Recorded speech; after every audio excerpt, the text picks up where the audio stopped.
Il est devenu courant, Monsieur le Président, de qualifier de déserts médicaux les territoires qui posent à leur population différents problèmes d'accès à la santé. Nous devrions lui préférer le terme plus pertinent de zone prioritaire, qui est d'ailleurs officiellement utilisé par les agences régionales de santé. Ce terme définit des territoires où l'offre de prise en charge doit être renforcée, bien évidemment en termes d'effectifs médicaux, mais également d'autres professionnels de santé indispensables à la population.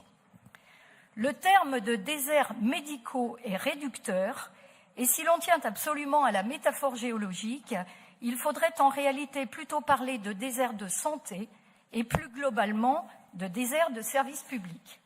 Rassurez-vous, notre amendement ne porte pas sur la sémantique, mais sur les conséquences qui découlent de cette réflexion.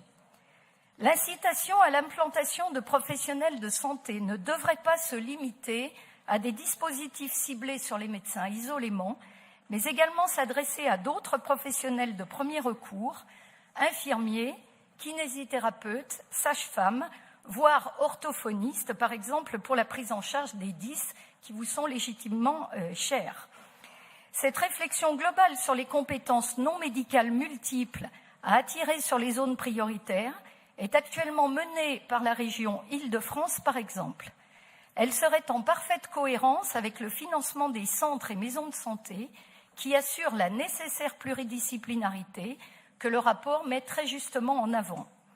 Nous proposons donc, dans cet amendement, l'adjonction d'un point 4, mettre en œuvre un dispositif régional d'engagement de services publics permettant de garantir l'installation en zone prioritaire d'Auvergne-Rhône-Alpes de jeunes professionnels de santé non médicaux, dont par exemple infirmiers, kinésithérapeutes, sages-femmes, etc. Je vous remercie.